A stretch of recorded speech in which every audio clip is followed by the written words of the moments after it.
System on our beloved planet is an eloquent expression of the universe's astonishing ability to come into perfect balance, and then to do what life is meant to do, to thrive. Thriving is the natural flow of life.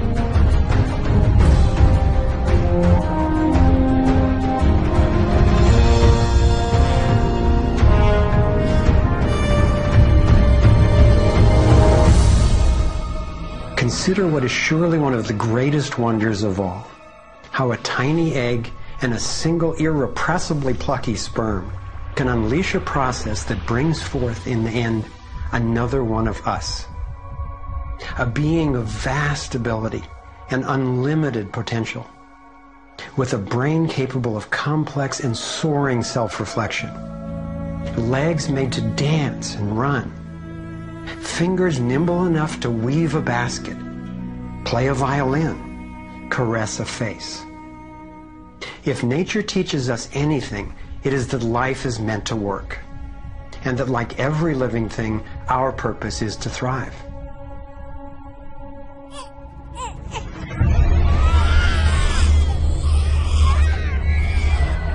And yet, for the majority of people on the planet, life is not about thriving.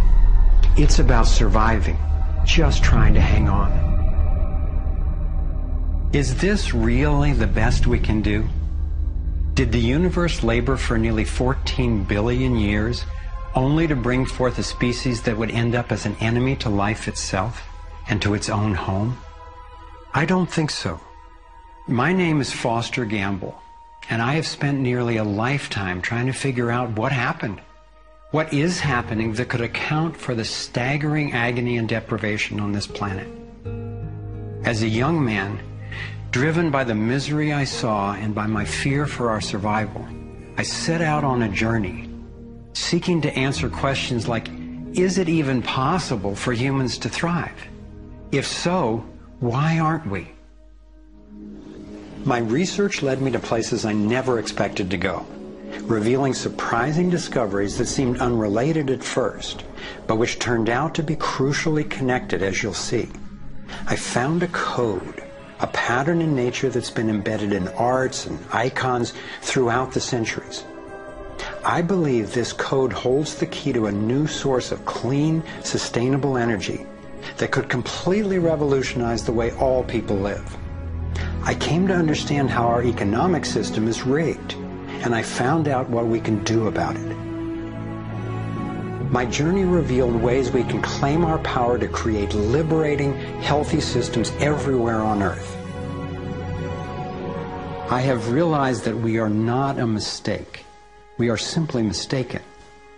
We've been blinded to our brilliance, shorn of our strength, ignorant of our genius, unaware of our true power and magnificence. But all that is about to change. I invite you to share with me the highlights of my unlikely journey. I've created this navigator to take us through time and space. Let me show you around. On this screen, we can access what I call our vitals. It's the critical data we don't get from the corporate media, which in the US has consolidated from 50 companies down to 5 in just over 25 years. We'll use this to check on how we're really doing. The right screen tracks how to chart a healthy, sustainable course for living on planet Earth. I call these the navigating insights. And this will be our compass. Instead of a needle seeking north in our Earth's magnetic field, our compass is the shape of the field itself. And that shape, as you will soon see, has amazing technological and social ramifications. After a lifetime quest, I've come to believe that this pattern actually holds the key to a world that works for everyone. So let's go.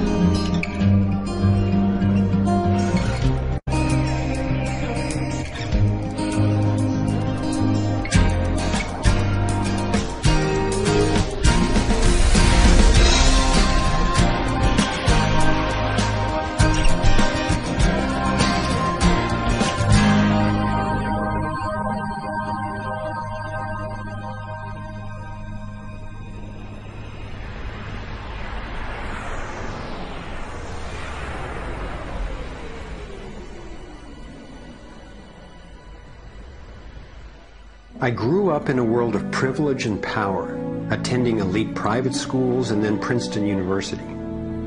As a direct descendant of one of the founders of Procter & Gamble, I was groomed to be a leader in the establishment. But I chose a different path.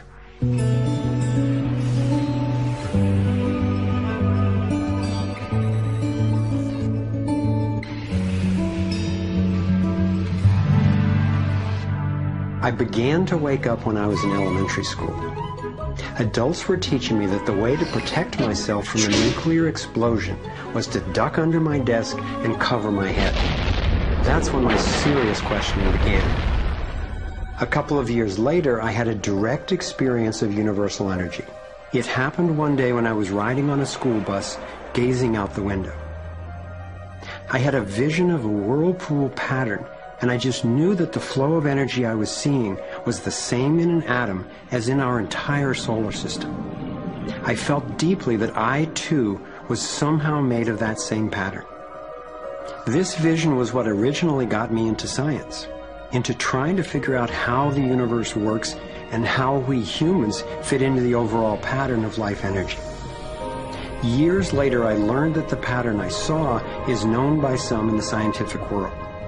It turns out that in 1921, Albert Einstein got a Nobel Prize for discovering that when energy is released in the universe, there are little packets of wholeness that emerge. This pattern actually tells us a lot about how life evolves. Considering the enduring wonders of creation throughout the universe, and how unsustainable so many of our human systems are, I figured learning how the universe creates and sustains life would actually be quite useful. Each of these little packets of wholeness that Einstein discovered, called a quantum, is made out of its surroundings, but is distinct within it, like a whirlpool in water. These packets are always the same pattern, no matter what size, and they are surprisingly relevant to issues as seemingly disconnected as the wars in the Middle East, the global financial collapse, and how to achieve justice for everyone. We're about to explore how. Mathematicians call this pattern the torus. The energy in a torus flows in through one end, circulates around the center, and exits out the other side. It's balanced, self-regulating, and always whole. I was first officially introduced to the torus by scientist and inventor Arthur Young. Futurist Dwayne Elgin explains how the torus is the primary pattern that nature uses for life at every scale. Evolution means to unfold, to roll out. So the question is, what is the universe rolling out? And what the universe is rolling out is self-organizing systems, and you can see this at every scale. A self-organizing system is a technical term for just a system getting a hold of itself, knowing itself, essentially. And if we go to nature, we can look at and we can see these self-organizing forms throughout. We can see it in the cross-section of an orange, the cross-section of an apple. We can see it in the dynamic nature of a tornado. We can see it in the magnetic field around the Earth, a similar magnetic field around an individual. We can see it in the structure of an entire whirlpool galaxy. We can see it in the structure of a small atom. At every scale, throughout its entire history, the universe has one single project. It's growing toruses. The universe is a torus growing factory.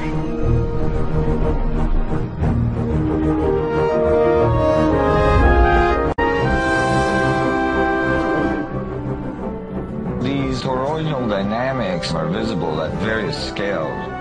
One of them is at the galactic level, which are huge spinning structures with billions of stars in it. Looks like typically big arms of galaxies spinning around, and they have vortices that goes from the center out to the edge of the galactic halo that surrounds them. Stars move from this galactic disk out to the halo, down the vortices, and back out again. Stars like Arcturus, for instance, we know have done that path already. That's the appropriate description even for the atmosphere of our planet. The weather goes from the North Pole down to the equator and then back up, from the South Pole up to the equator and then back down. Even the dynamics on the surface of the sun are very similar. Of course, here we're looking at it from an external perspective on a small scale model. When you look at the solar system embedded in the galaxy, embedded in the cluster, embedded in the supercluster, we're traveling in this boundless sea of infinite torus flow.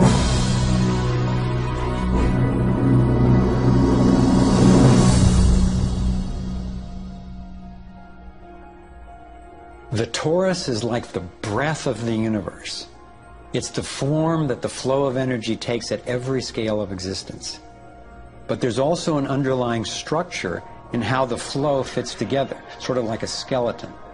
It's called the vector equilibrium, a term coined by one of the 20th century's greatest thinkers, Buckminster Fuller.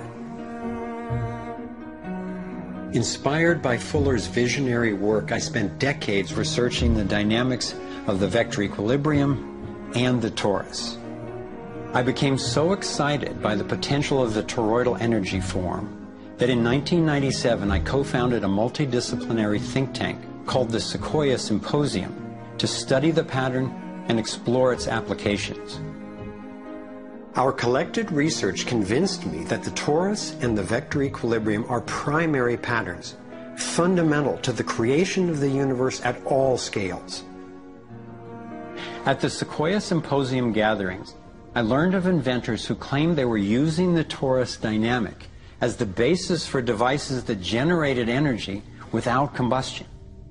This revolutionary development Accessing what's sometimes called zero point or radiant or free energy is now being called most simply new energy technology. Given that so much of the suffering in our world is the result of lack of access to energy, I realized that free, unlimited, clean energy would be one of the greatest breakthroughs in history. It could not just improve, but actually transform the quality of life on this planet. So I began to wonder who else knew about this pattern, or about this powerful potential energy source. Some of the scientists at this symposium showed me how the torus has been encoded by different cultures for millennia. Apparently, ancient cultures had embedded this code in the most enduring forms then possible, in stories, in icons, in alphabets, and buildings. Here we are at one of the world's oldest sacred sites, the Osirian Temple at Abydos, Egypt. Very little writing is found in the Osirian Temple. However, there is one very significant piece of information in that temple. It is a very faint but clear and precise drawing. It's not etched into the rock, it's not carved, it's burnt into the atomic structure of the rock in some extraordinary way. Nassim has decoded the Osirian symbol in 3 dimensions. Since our world is not two-dimensional, it makes sense that codes relaying information about our world also wouldn't be limited to flat designs. His 3-dimensional version of the Osirian symbol starts with the vector equilibrium, a perfectly balanced force field with 12 equal energy lines radiating out. They stabilize its center like the 12 spokes of a wheel. The primary pattern of balanced energy flow around this structure is the torus.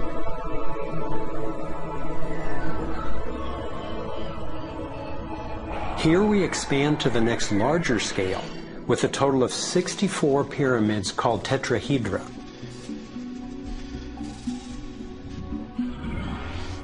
If we then put spheres in representing the toroidal energy field surrounding each of the pyramids, and then we drop away the pyramids, we end up with a matrix that is, amazingly, an exact overlay for the Osirian icon, a 3-dimensional model of the same pattern that was burned into the rock wall of the Egyptian temple thousands of years ago. Now we travel across continents, from Egypt to China, where the same geometry appears at another sacred site built in 1420. Then you go to the Forbidden City, where the sun gods reside, and where you find at the entrance the Fu dogs, the guardians of the knowledge. They guard the knowledge under their paw. The same geometry of 64 energy units is encoded again. I started wondering, is it just a coincidence that the exact same design appears in significant places on 2 different continents? But then Nassim showed me that this geometry of 64 is encoded time and again in cultures across the centuries and from all over the world. The Hebrew Kabbalistic tree of life creates the same structure we just saw, with the vector equilibrium again embedded at every level. The ancient Chinese system of wisdom called the I Ching is based on 64 hexagrams, symbols with 6 lines in a set, some continuous, some broken. These can be put together as the 6 edges of a tetrahedron, and together would form the 64 tetrahedron crystal.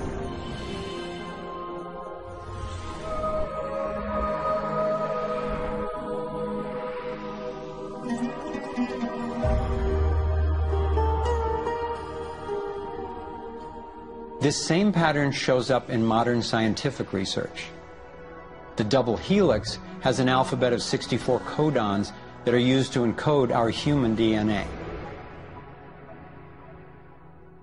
I had seen that there was advanced knowledge of the living geometry of the universe thousands of years ago, but how on earth did they know about it? Most of the stories of ancient Egypt and Mayan and Incas talk about sun gods coming to the earth and teaching them engineering and writing and all of their science.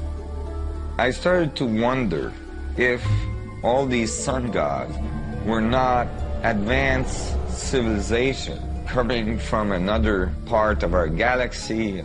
These texts and many ancient cultures describe them as coming in flying boats, or in the Vedic tradition, flying machines, and so on. There is many mention of these sun gods coming through time.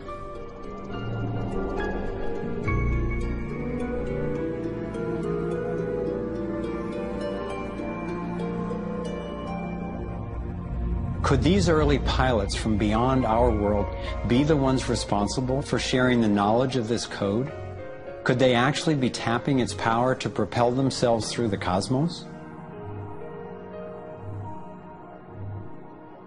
This isn't where I thought my research would lead me, and these notions were rocking my world. But Nassim has impressive evidence to back up his theories, and I could see no other rational way advanced math and physics concepts would have been recorded over 3,000 years ago.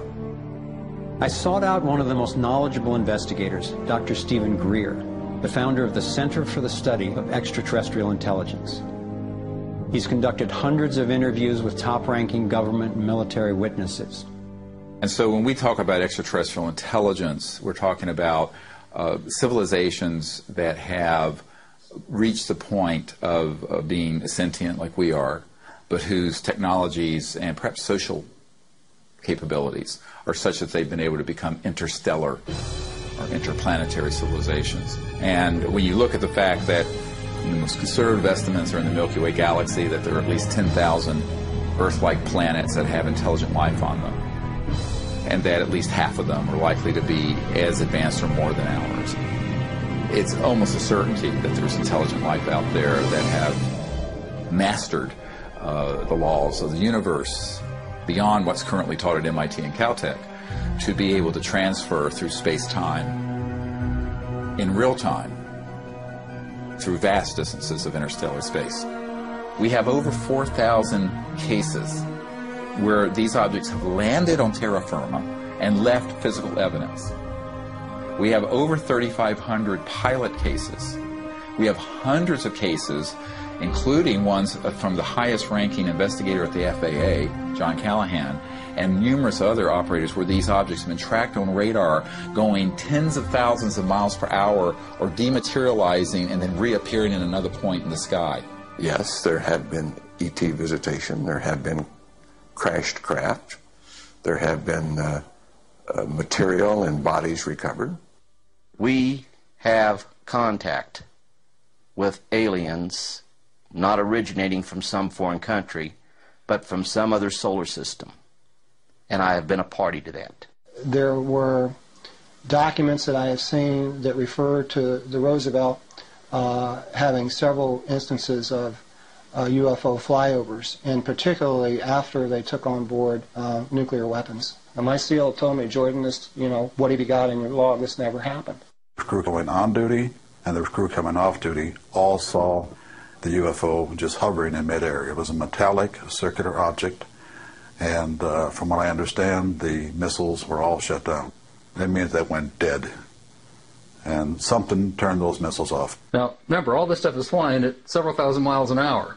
So this thing fires a beam of light at the warhead, hits it, and then this thing flies up like this. Meanwhile, we're all going like this, fires another beam of light, goes around like this, we're going like this, fires another beam of light, goes down like this, fires another beam of light, and then flies out the way it came in.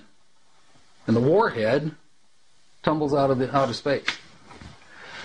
The feeling at the time was that it must have been extraterrestrial. They took the film and they spooled off the part that had the UFO on it, and they took a pair of scissors and cut it off. They put that on a separate reel, they put it in their briefcase, they handed Major Mansman back the rest of the film and said, "Here, I don't need to remind you, Major Mansman, of the severity of a security breach. We'll consider this incident closed." But who do you tell that you were involved in a UFO incident without them looking at you like you ain't wrapped too tight.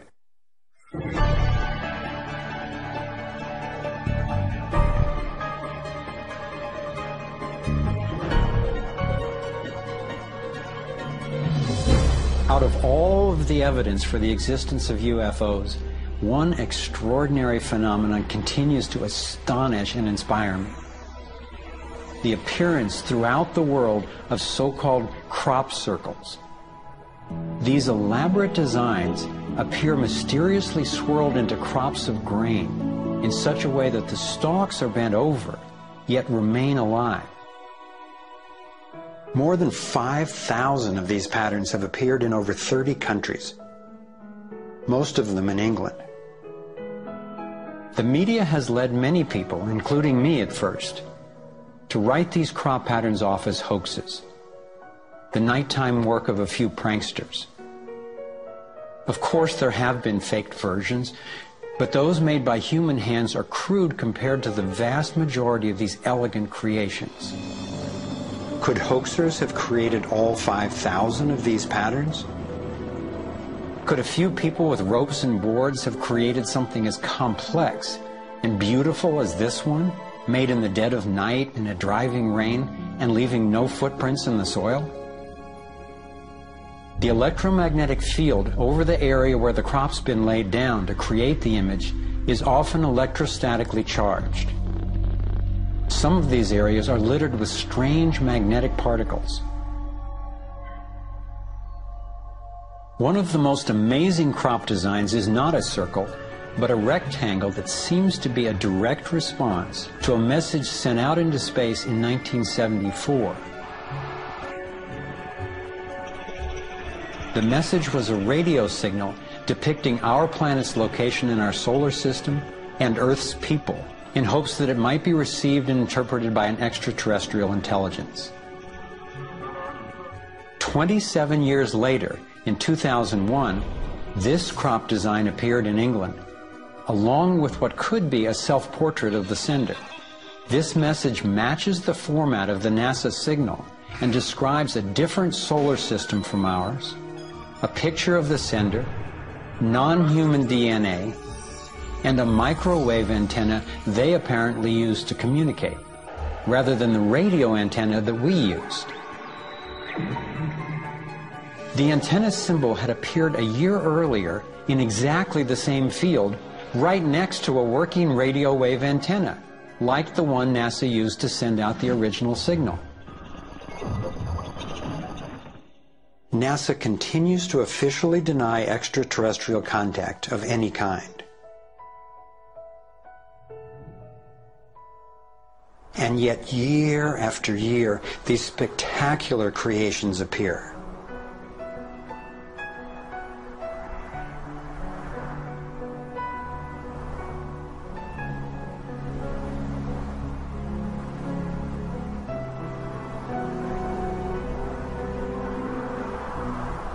So what might these remarkable designs mean?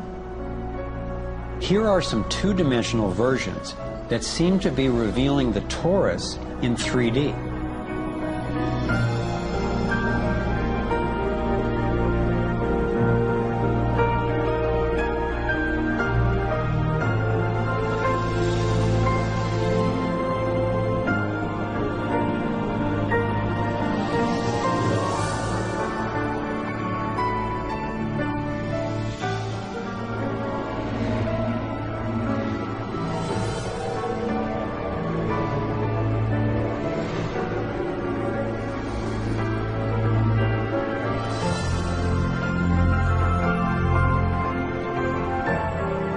Here is the vector equilibrium.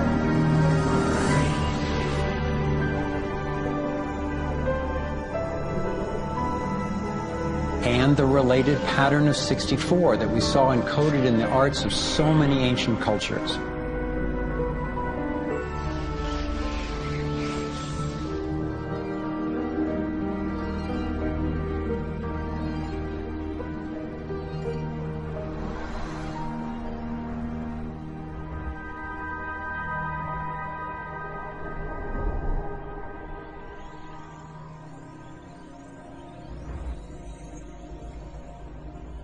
When I saw the coherence between the crop circles and the ancient encodings, I thought regardless of whoever created them and wherever they're from, there must be an important purpose to these designs. They're so coherent. I've come to believe that the pattern of the torus and the vector equilibrium, especially in the form of the 64 tetrahedron crystal, is showing us how energy works in the universe so that we can learn to align with it. I believe that they're giving us a model for accessing energy in a clean, safe, and limitless way, and a new means of propulsion. What more important message could there be to get to us, and especially now, from their perspective, as we're beginning to extend our careless reach beyond our planet? I got further confirmation of this notion when I met Dr. Jack Kasher, a former professor of physics at the University of Nebraska, who has also researched UFO phenomena. Presenting at a Sequoia symposium, Dr. Kasher showed a remarkable series of drawings by a woman named Lane Andrews, who claimed to have been invited onto an extraterrestrial spacecraft. I was startled to see her detailed sketches of the toroidal energy field that she said propelled the vehicle and protected the passengers. I subsequently interviewed James Gilliland.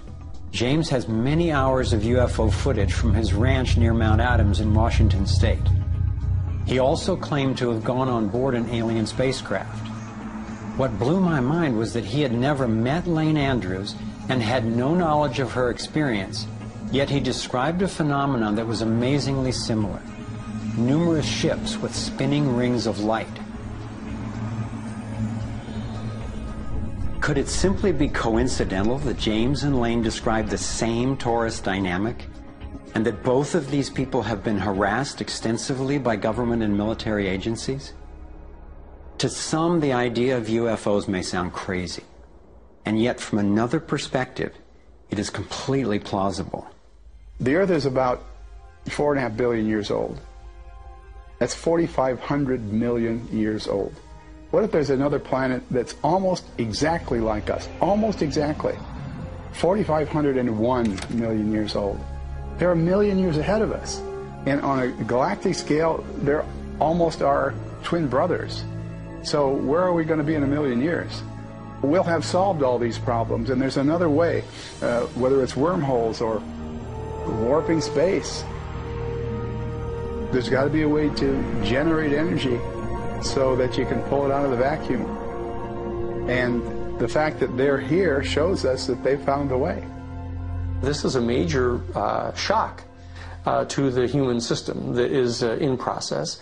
I understand why people in our generation, people who aspire to positions of political leadership, etc., never dare go near that question, because it's a worldview challenge. It's a fundamental worldview challenge. So here we are, a relatively immature species struggling with possible self-destruction. If aligning with the torus does hold the key to a new form of clean, safe energy access, imagine the implications. This could be the most important technology breakthrough of our times. So who wouldn't want to have an energy source that's unlimited and freely available? That turned out to be a key question, and that's what led me down the next rabbit hole.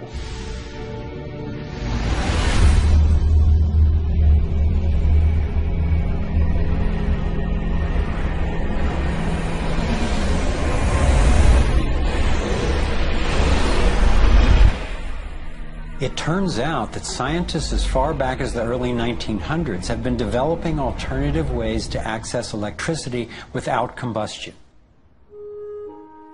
Nikola Tesla believed he had tapped into what he called radiant energy. Many scientists believe he was accessing what's now called free energy.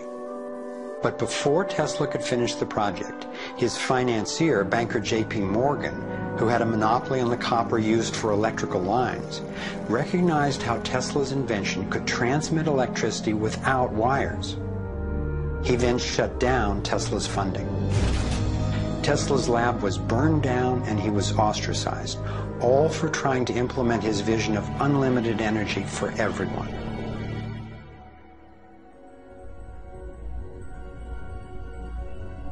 A modern-day inventor, Adam Trombley, was inspired by Tesla's work and by the possibilities of the torus. Trombley built a dynamo, a direct current generator that accessed electrical power right out of the air.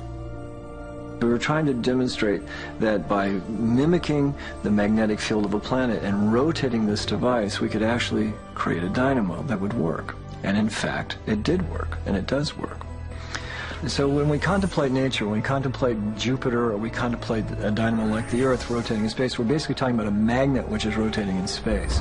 And the lines of flux of the magnet are pouring down and through in this toroidal pattern of the magnetic field. It's also expanding and contracting. It's breathing. It's taking in the energy of space literally and transforming it. Right here in this toroid, we have enough energy to transform the entire Earth. And that's not just a theoretical statement, it's literally true. To contemplate the implications of this means that every single place on Earth suddenly has power. Every single person on Earth suddenly has power. We have universal abundance. Trombley had been invited to demonstrate one of his generators at the United Nations and the U.S. Senate. But these events were undermined by the first Bush administration. Then the device itself was taken in a government raid. Trombley's experience isn't unique. Almost every time I found an inventor with a promising new technology in the field of free energy, he told a similar story of suppression. Inventor John Bedini began working with Tesla's theories of radiant energy decades ago and has produced an assortment of battery charging devices that generate more energy than it takes to run them. He announced that he was going to start offering them at low cost. Soon after that, he was attacked in his lab and warned not to produce the devices. For his own safety, he had to let go of marketing free energy. These are all devices from labs I personally visited.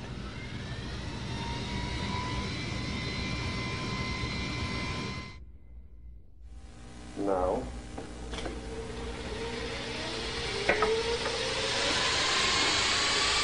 Now, the quality of this footage is obviously poor, and I'm not expecting this to convince you. My point is that being there with these inventors, accompanied by experts, and seeing these new energy devices in operation convinced me that the technology is real. And the implications of that to me are absolutely thrilling.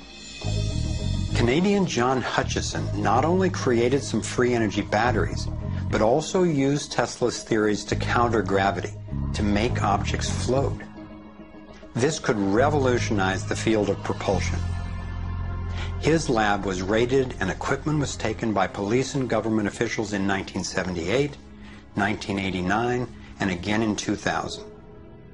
One of the scientists we were going to interview for this film was Dr. Eugene Malov, an engineer from MIT and Harvard, and editor of Infinite Energy magazine, which covers both theoretical and technological developments in the new energy field.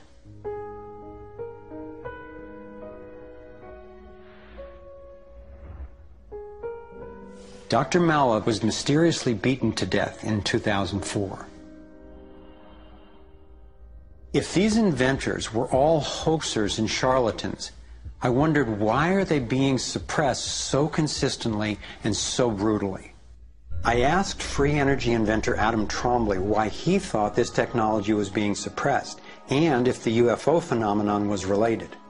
We've had major military people at great risk to themselves say, yes, these things are real. Why do you think the military-industrial complex doesn't want that statement to be made? Because you start thinking about what kind of technology is behind that. That's the bottom line. The suppression of UFO phenomena is hand in hand with the suppression of so-called free energy. The energy is extracted from the fabric of the space around us, which means it cannot be metered. That is a direct threat to the single largest industry in the world, energy. It's goodbye ExxonMobil, goodbye oil, goodbye coal, goodbye linear transmission of electricity through power lines, all that gone. Unfortunately, it's someone's $200 trillion piggy bank. The proven oil and gas and coal reserves are worth north of $200 trillion.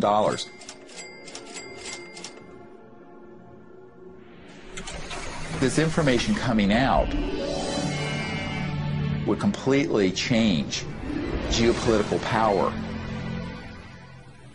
more than anything since, well, in recorded human history. And it would happen in a generation. I started to examine the breakthrough solutions, and much to my surprise, these concepts have been proven in hundreds of laboratories throughout the world, and yet they have not really seen the light of day. Rather than smashing things together and trying to control the explosion, these new technologies rely on blending, of dancing with what naturally is. The common denominator of all the free energy devices I've seen is that they mimic in one way or another the torus energy shape. You don't have to believe in free energy technology to be concerned about the repression of ideas and inventions. I found myself thinking, what better way to justify our dependence on oil, coal, nuclear, and other dangerous and dirty technologies than to claim there are no better, cheaper alternatives? It was my beloved wife and creative partner, Kimberly, who kept bringing me back to the human implications of my scientific research. For me, as intriguing as the torus and ETs and free energy are, the most compelling question was, would understanding these things really help alleviate human suffering in any way? And it turns out it can. So much of the pain on the planet has to do with the lack of access to energy. Can you stay warm? Can you get food and water? Can you get hospital care? All that has to do with energy access. If there is a fundamental pattern, which makes sense to me that evolution would be efficient in that way, and we can align with that pattern to create new technologies that will solve these problems, then it's worth it to me to open my mind to these socially taboo subjects. If the new energy technologies were to be set free worldwide, the change would be profound. It would affect everybody. It would be applicable everywhere. These technologies are absolutely the most important thing that's happened in the history of the world. So given the stakes, I decided to ask who's benefiting from suppressing scientific research? Whose wealth and power are threatened by access to clean, free energy?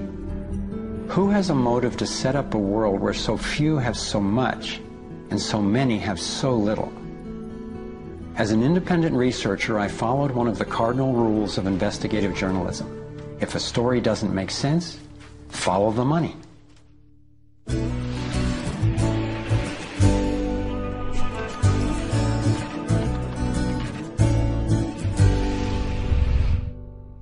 Our being dependent on oil ensures that energy corporations continue to reap phenomenal profits. I see them committing huge resources to undermine energy alternatives, to control global reserves, and to maintain high oil prices. They have enough money and influence to suppress anything that might threaten their monopoly. So who's behind the huge energy corporations?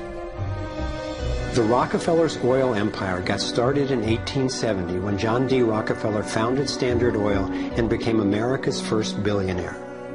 Standard Oil has since morphed into ExxonMobil and others.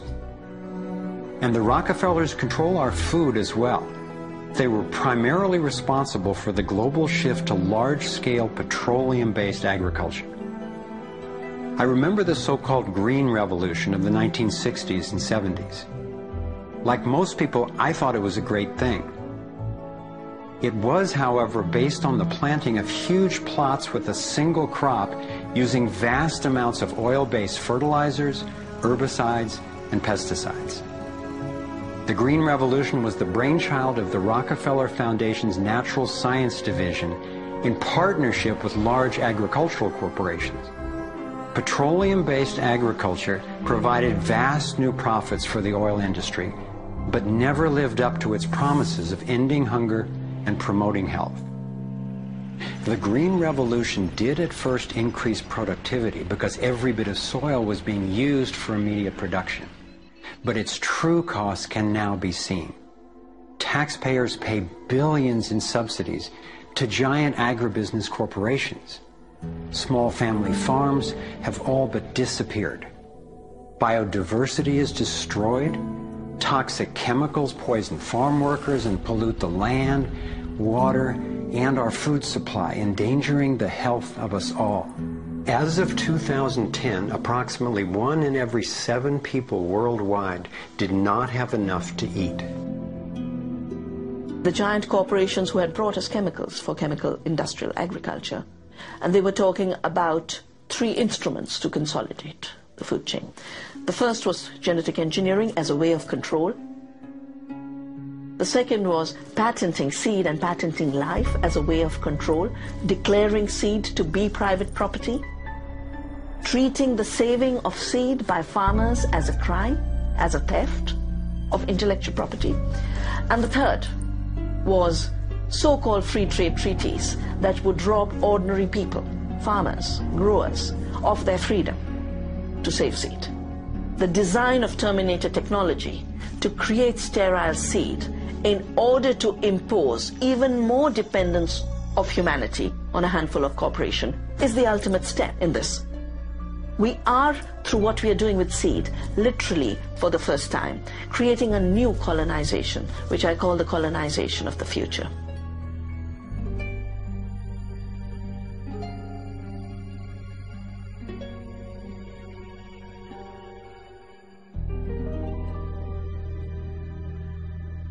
So in 2 crucial areas, energy and food, the same elite banking families and their corporations have taken control, and the consequences have been devastating.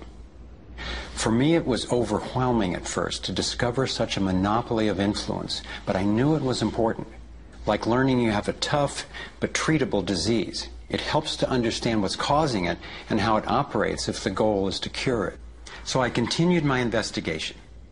If oil and food are controlled by the big banking families, where else does their influence show up? As I followed the money, I began to see this same pattern of control in just about every area of our lives. And I always found the same families in charge, either directly through their banks and corporations or indirectly through their major foundations. Again, it was the Rockefellers who created the National Education Association with help from the Carnegie Foundation and later from the Ford Foundation. What the captains of industry wanted from our schools was an obedient and docile workforce who would be manageable employees and eager consumers. Schools are to establish fixed habits of response to authority. That's why it takes 12 years. You're to respond reflexively when anyone in a position of authority tells you what to do. Like education, health is yet another area dominated by big money and corporations. The American Medical Association, for example, is largely funded by the Rockefellers, who use their funding to influence AMA research and decision-making.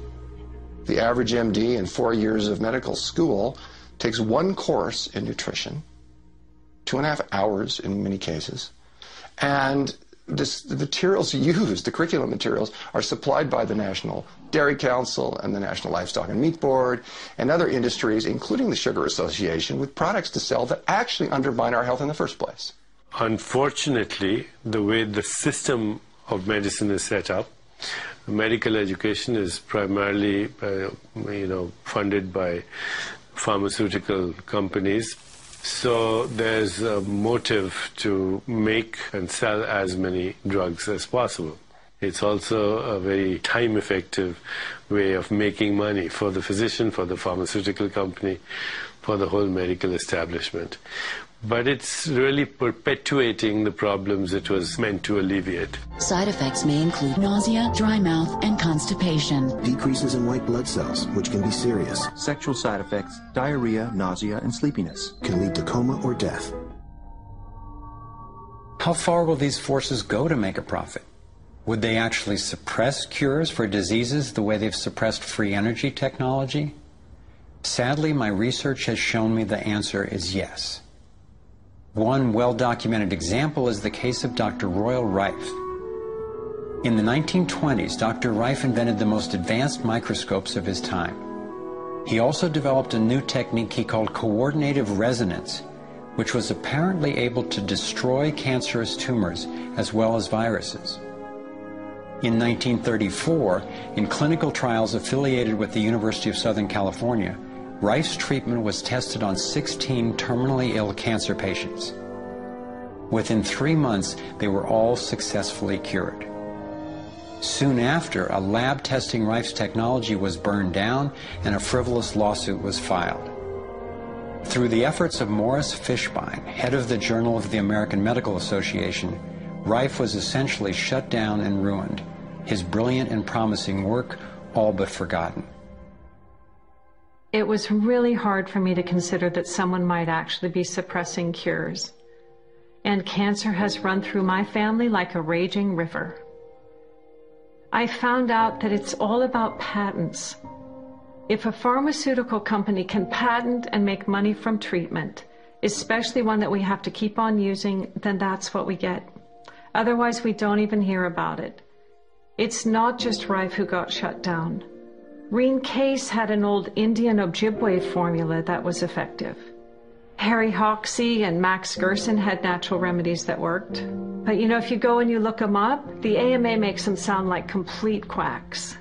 And that's where following the money has been so helpful, because the same powers who control the AMA and their research and funding control the pharmaceuticals. So there's a multi-trillion-dollar financial incentive to suppress cures that can't be patented.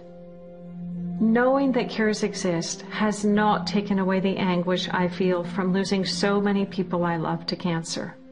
It's given me something really satisfying to do with the pain.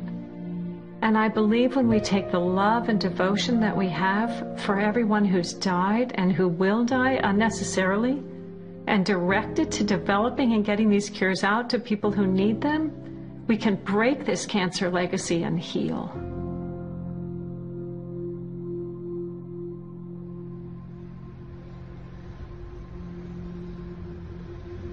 As difficult as it was for me, I have come to an inescapable and profoundly disturbing conclusion. I believe that an elite group of people and the corporations they run have gained control over not just our energy, food supply, education, and health care, but over virtually every aspect of our lives. And they do it by controlling the world of finance, not by creating more value, but by actually controlling the source of money. When I followed the money, I found that it took me up the levels of a pyramid. Here we are at the bottom level going about our daily lives. Above us is government, people who are given a monopoly on force and use it to tax and control us whether or not we agree. But who controls them? At the next level are the corporations. Many would say that it is now corporations and not nation-states that rule the world. They call it a corporatocracy. To acquire the world's resources and control the markets, this corporatocracy must have access to cheap money. The big corporations get their loans at special rates from the big banks, which means that those who control the major banks, the moneyed elite, ultimately control the corporations. As I've followed the money, I've learned that almost everything I once believed about money is simply not true. It's interesting how few questions we actually ask about very everyday things, like when we go into a bank and we ask for a loan of, say, $50,000, £50,000, what actually happens? You see, most people live their lives based on a kind of vague image of what happens. What actually happens is you ask for £50,000, they type into your account £50,000. That's all they do. They don't mint any coins, they don't print any money, they don't move any precious metal anywhere, they just put £50,000 into your account on a computer screen. From that moment, you start paying interest on money that has never, does not, and will never exist. It turns out that banks actually have about 9 times as much money loaned out as they have on reserve in their vaults. This is possible because of what's referred to as fractional reserve lending. The way it works is that the Federal Reserve, or the central bank in any country, is legally allowed to determine the amount a bank must have on reserve. In the U.S., it's currently around 10%. So if you deposit $10,000 into the bank sets aside 10%, or $1,000, and then loans out the rest of your money. The way it works is, say another person comes into the bank and asks for a car loan of $9,000. At this moment, the bank loans out the $9,000 from your original deposit. It isn't there anymore. The borrower then pays the person selling the car, and they go deposit the money into another bank, which is part of the same central banking system. This $9,000 is treated as a new deposit, and the process continues. The money gets redeposited and reloaned until the initial deposit of $10,000 becomes $100,000. The banking system just created $90,000 by loaning out your money. Apparently it began with the goldsmiths in the 17th century, when people were trading in gold. Gold was heavy to carry around, so people stored the actual metal in vaults and traded receipts instead. Those receipts were the first paper money. Since only a few people would withdraw their gold at any given time, the vault owners, basically the new bankers, began creating receipts for more metals than they actually held. They loaned out those receipts and charged interest on money, gold, that they didn't really have. That's how our so-called fractional reserve system was born. In this system, the bankers get to make up money out of nothing, while the rest of us have to work hard to earn it. It has created a modern form of serfdom where the mass of society is now working to pay off their debt to the banks.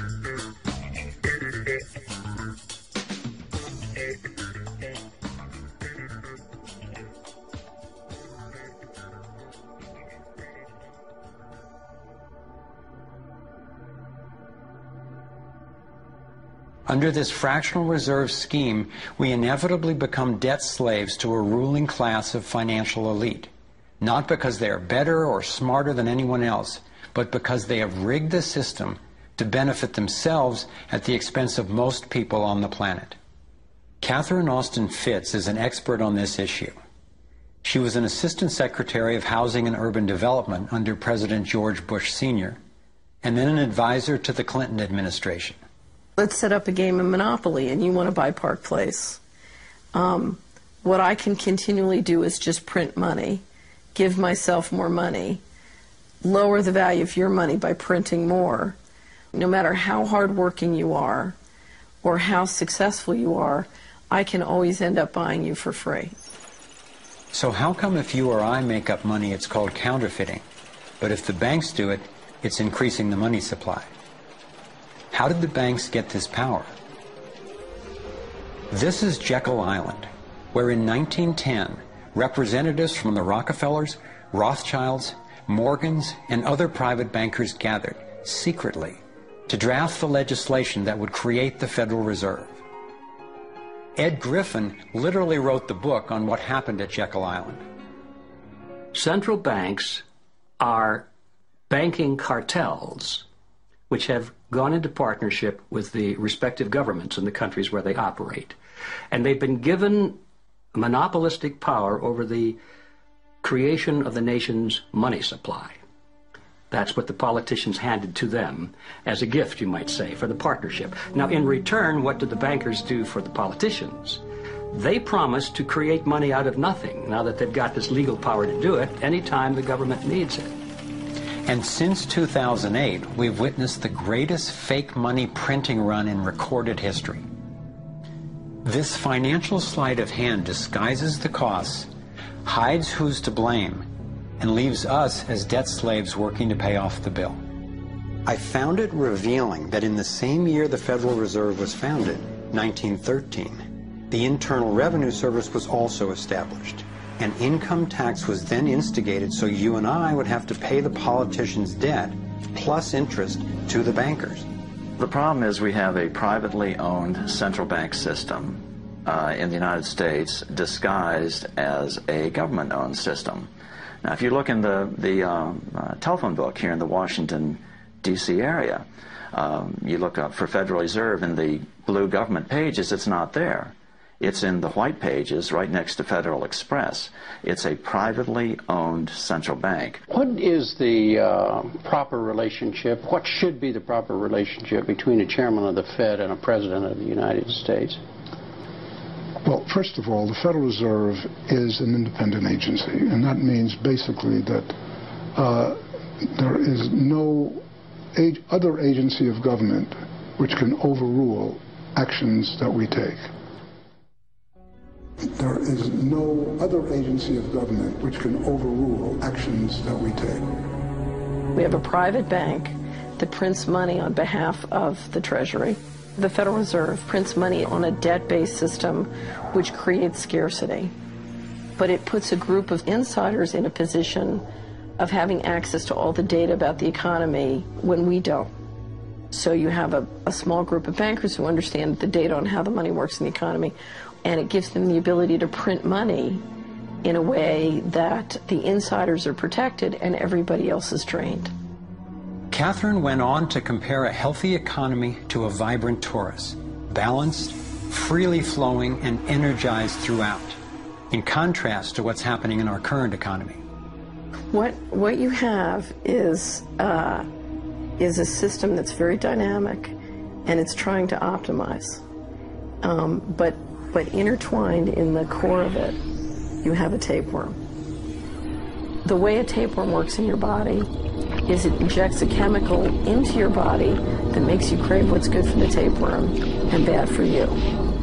You have a parasite that's very much manipulating and engorging itself at the expense of the whole. We live in a tapeworm economy where the financial elite are the tapeworm and they're feeding on us. And they don't like it when people blow their cover. After Catherine began exposing government corruption at the highest levels, the FBI raided her company and seized its assets. She was dragged through the courts for 10 years before being found innocent. So we've got the Federal Reserve, a privately owned corporation with a monopoly on creating money, but with no accountability, backed up by a government with a monopoly on force.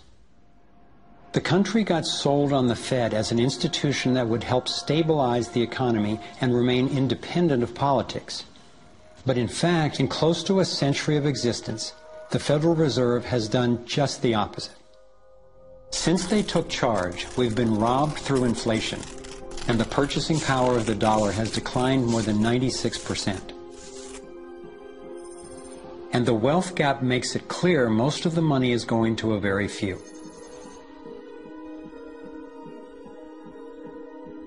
Only 16 years after the Federal Reserve was in power, America experienced the Great Depression.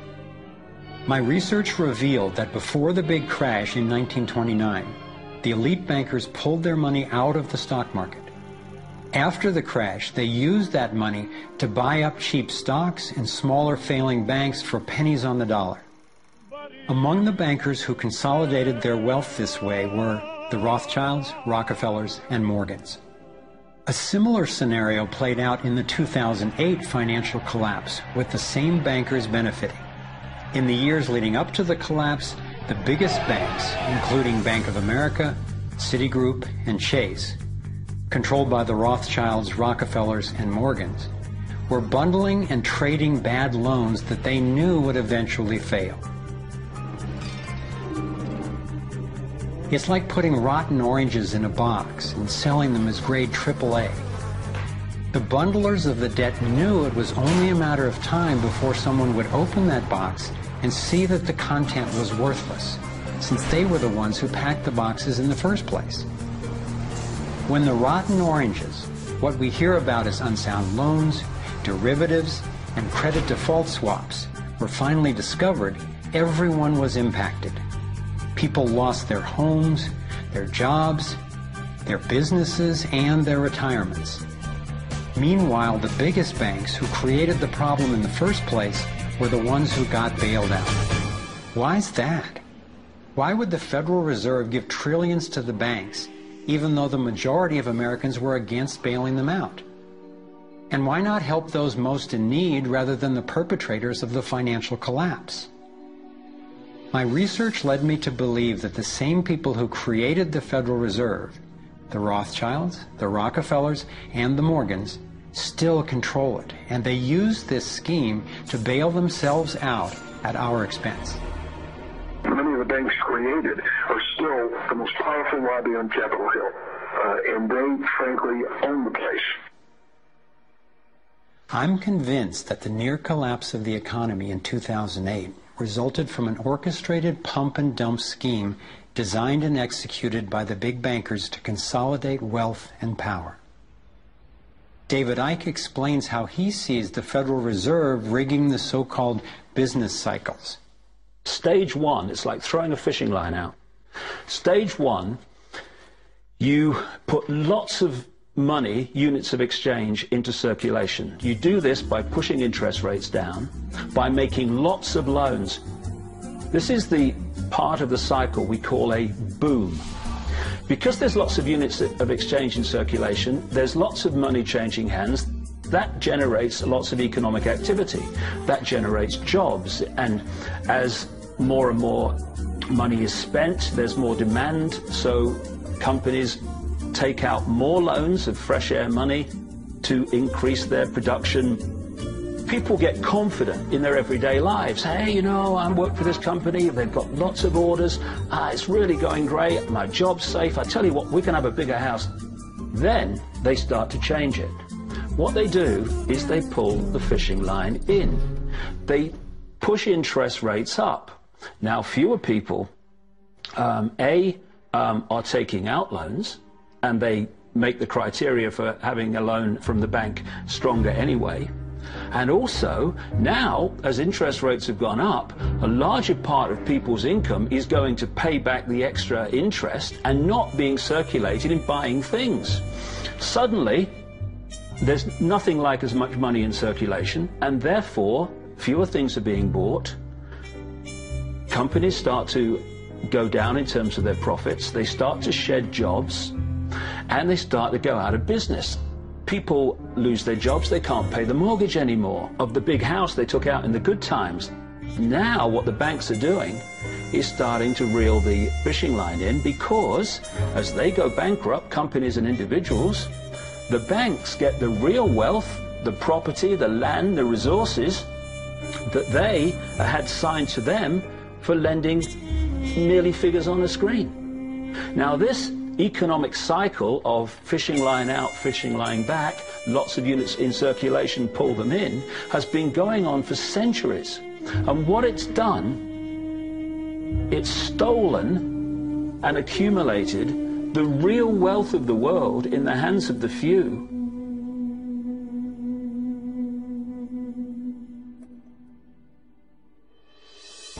At the international level, central bankers use the World Bank and the International Monetary Fund to make more money while exploiting the resources of countries they lend to, bankrupting them in the process.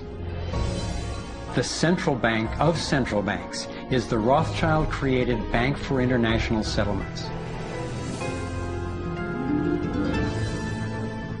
The elite are positioning themselves to control access to virtually everything we need to survive. No matter where you go in the world, the money is controlled by the banking system. They decide if people eat or if they don't eat. Who's a billionaire and who lives on less than $1 a day? He who controls the money controls the world, and a very few control the money.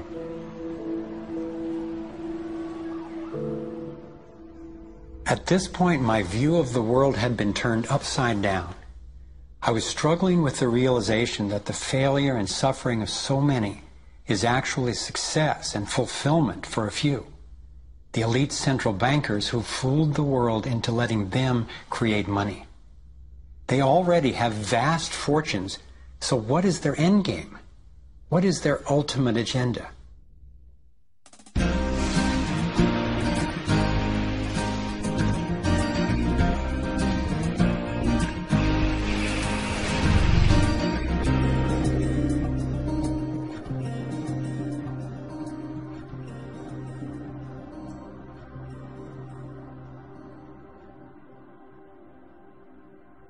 I kept running across compelling evidence and credible experts saying that the secret agenda of the banking elite is nothing less than total global domination. At first, I resisted the idea, but I was committed to finding out what was keeping us from thriving, no matter where it might lead. One night I woke up at 3 a.m. with the burning question: if this small group wanted to dominate the entire world, what would they need to control to accomplish it? I jumped out of bed and started making a list. First and foremost, they'd have to control money, and they do. Controlling money allows them to run everything else. They'd need to control energy, and they do. They already control big agriculture and world trade. They're buying up water supplies worldwide. They've got health in their pocket, and they're trying to suppress natural alternatives. Mainly, they'd have to control what information we'd get and how we'd react to it. In America, the internet, our greatest tool for communication and grassroots organizing, is currently not controlled or censored, but its open status is being attacked from all sides. Governments, corporations, and the United Nations are all attempting to take control. For complete domination, dissent has to be controlled. They'd need to take away our rights, spy on ordinary citizens, and track every aspect of our lives. As the day dawned, I knew that a powerful elite had almost everything set up to rule the world. And I had the frightening realization that Big Brother is not just coming, he's here now. We are already in the Matrix, so how do we get out? To envision that, I realized I needed to discover what their ruling structure looks like and how it works. A relatively small group of families, especially the Rothschilds, Rockefellers, Morgans, and Carnegies, along with the Harrimans, the Schiffs, and the Warburgs, have been leading the controlling elite in the West for generations. I'm not implying that every individual in these families is aware of or active in the global domination agenda. However, I'm convinced the heads of these dynasties control the corporate and banking interests that carry out the sinister scheme that is destroying so many lives. Those secretly driving the agenda have been known by many names. Leaked reports confirm that they meet throughout the world behind closed doors to discuss their agenda. Then, like clockwork, their plans begin to show up in the media, finance, corporate, government, and military arenas. Of course, not everyone involved in these groups is in on the decision-making. There is a hierarchy of knowledge and participation. One of the primary symbols of the controlling elite is the all-seeing eye. It's on the dollar bill. It's on the American mass surveillance system initially called Total Information Awareness. It's on the British intelligence agency MI5. And it even oversees the Supreme Court complex in Israel, designed and funded entirely by the Rothschilds. I believe they've taken the majestic image of the Cheops pyramid and its legendary metallic capstone and perverted the meaning to represent those at the top being able to track and control all those under them.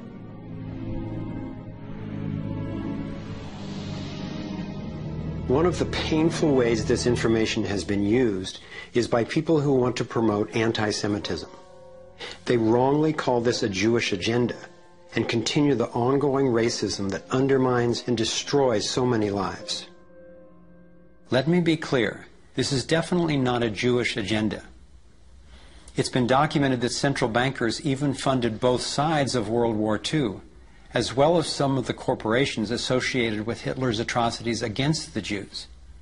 Since these people have more money than their families would need for generations, and since they have the power to create money, I don't believe wealth is their end goal.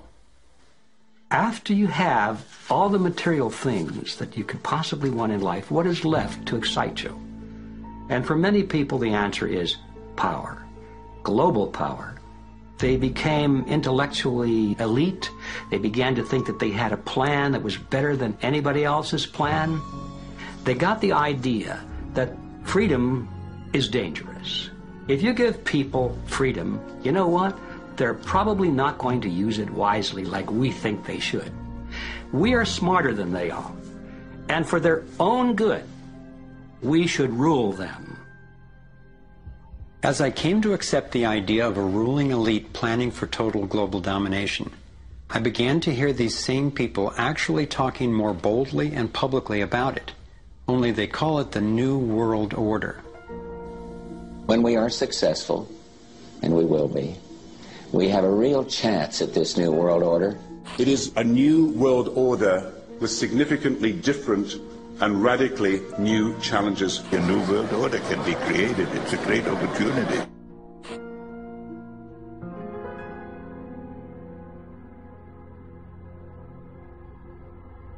Given the condition of our world, a new world order can sound like a great idea. But I had to distinguish between what I was discovering about global domination, a one-world government run by an elite few, and the reality of our global interconnectedness, which is the realization that at a fundamental and even spiritual level, we are not separate, we are all connected. But the agenda for global domination is really the exact opposite.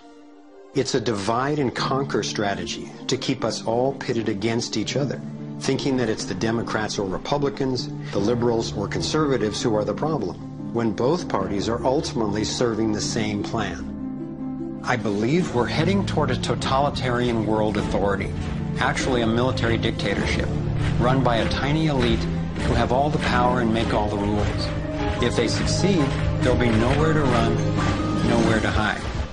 Think about it. The whole notion of conspiracy has been so ridiculed that it's socially challenging just to consider it. And there's always a reasonable sounding story to explain any one incident on its own. I personally used to try to justify how the same people consistently ended up with more money and more control by thinking they must just be taking advantage of the situation, but not actually causing it. But after nearly a decade of putting the issues and the evidence together, I am convinced it is not random, and that a few very powerful banking elite families and their political and corporate partners do have an agenda to dominate and control the rest of us. Once I got the reality and the scope of the agenda, I really had to think, how much do I want to know about this? Do I want to focus on the worst of what human beings are capable of? I decided it is worth knowing who these people are and how their organizations operate, because on the other side of the rage and the sadness are clarity and strength, the power we have to focus our efforts effectively now that we understand what's really going on. The greatest prison that people live in is the fear of what other people think. What happened to me as a result of all the ridicule I went through is that I stepped out of the fear of what other people thought. And it's only when you do it that you realize what a prison you lived in before. And what it gave me was a personal understanding of how easy it is for a few to control the many. All you have to do is dictate the norms in society, what is considered right and wrong, moral and immoral, good and bad, sane and insane, possible and impossible. And you build what I call a hassle-free zone. And if you live your life within that zone of perception, belief, and what you say and think, then people will leave you alone because you're normal. Once you step out of that pen and you start to express your uniqueness, what the Illuminati have created is a whole human population of prison warders who are jumping on those that are stepping out of the norm. And it's interesting, when you get to the edge of that hassle-free zone in what you say and you think, you're not thinking, if I do, what about the head of the World Bank? What's he going to say if I do this? No. We're saying, what will my mother think? What about the guys down the bar and the people at work? What will they say? And what the Illuminati have done by creating the norms, they have created an absolute army of people to impose those norms on each other. Their grand strategy for global dominance is already being implemented. They are carving up the world into superstates that transcend national boundaries so that we are easier for them to manage. They have already established the European Union and the African Union. Politicians from the United States, Canada, and Mexico, under the title of the Security and Prosperity Partnership, have been working on the northern part of what could arguably be called plans for an American Union. This has been going on for years without citizen or congressional consent. A Pacific Union is already in process. This is the organizational chart for global tyranny, the structure for complete control. Here are two of the most powerful men in Europe talking about moving to a single world government.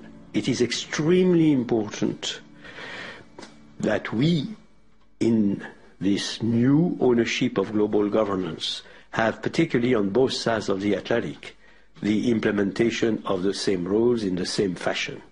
2009 is also the first year of global governance, with the establishment of the G20 in the middle of the financial crisis. On the international level, the central banking elite have put huge organizations in place to implement their policies, including the World Trade Organization, the World Health Organization, the World Bank, and the International Monetary Fund. John Perkins is a man who knows from decades of his own experience as a so-called economic hitman how the collusion of banks, corporations, and governments has taken over countries around the world. We use many techniques, but probably the most common is that we'll go to a country that has resources that our corporations covet, like oil, and we'll arrange a huge loan to that country from an organization like the World Bank or one of its sisters, but almost all of the money goes to U.S. corporations, not to the country itself. Corporations like Bechtel and Halliburton, General Motors, General Electric, these types of organizations, and they build huge infrastructure projects in that country, power plants, highways, ports, industrial parks, things that serve the very rich and seldom even reach the poor. In fact, the poor suffer because the loans have to be repaid, and they're huge loans, and the repayment of them means that the poor won't get education, health, and other social services, and the country is left holding a huge debt by intention. We go back, we economic hitmen, to this country and say, look, you owe us a lot of money, you can't repay your debts, so give us a pound of flesh. As soon as one of these anti-American presidents is elected, one of us goes in and says, hey, congratulations, Mr. President. Now that you're president, I just want to tell you that I can make you very, very rich, you and your family. Get several $100 million in this pocket if you play the game our way. If you decide not to, over in this pocket I've got a gun with a bullet with your name on it in case you decide to keep your campaign promises and throw us out.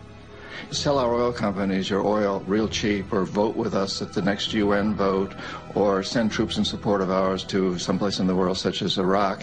And in that way we've managed to build a world empire with very few people actually knowing that we've done this.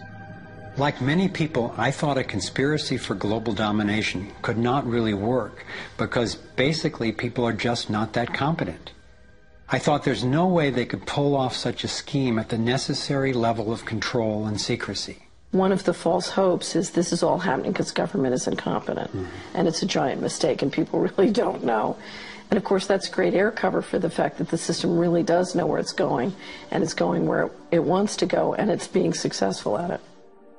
Still, I wondered how could something that is so big and corrupt be kept secret? It's a simple structure, and if it wasn't simple, it wouldn't work. And it can be likened to a compartmentalized pyramid.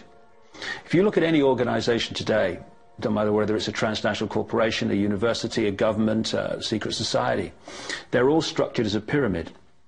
And as the CIA and other intelligence agencies talk about, they have this need-to-know system. Only let people know as much as they need to make their contribution and no more. So you take a bank, an individual bank, not that there is such a thing. At the bottom, you've got the people you see when you pass your check over the counter in the bank. Now, they don't know what the bank manager behind them knows and is discussing. They only know what they need to know to do their job.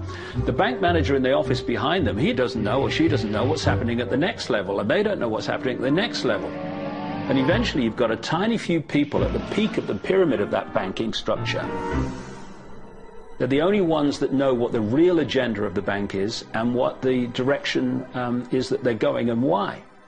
This kind of compartmentalization explains how the Manhattan Project, which developed the atom bomb in World War II, was kept secret despite having 130,000 people working on it.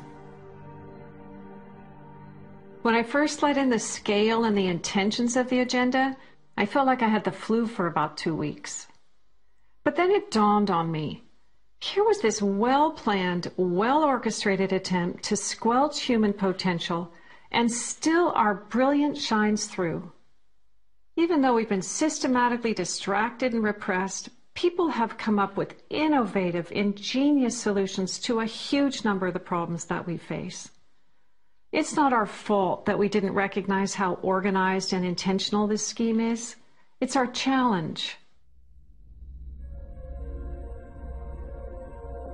I looked at the kind of world the controlling elite have already given us, and I had to ask, what kind of world would we be living in if they had absolute and complete domination over everyone, everywhere? In this new world order of theirs, a tiny number of people would exercise total control over the lives of everyone through a system of intrusive surveillance, violent suppression of dissent, and debt slavery. Imagine tiny islands of opulence surrounded by a sea of misery, where the mission of the military is to protect the haves from the have-nots. I've come to believe that their endgame is truly ominous, and that they will stop at nothing to continue implementing their plan. As difficult as it may be for Americans to accept, I'm now convinced the agenda of the global elite includes destroying the financial strength and sovereignty of the United States. With its history of free speech and armed revolt, America represents the major hurdle to global consolidation of power. If they can succeed in bringing down this country, I believe the international elite intend to transfer the power and productivity of Americans to their one-world dictatorship, gradually taking over our lives in what David Icke calls the totalitarian tiptoe. Think about it. They've got us so deep in debt we can never repay it. They're collapsing the dollar, and they're attempting to replace it with a global IMF currency. This press for a global cashless electronic currency would enable a central authority to financially disable any individual or group in an instant. Now, for the first time in history, international taxes are being proposed under the pretense of addressing climate change.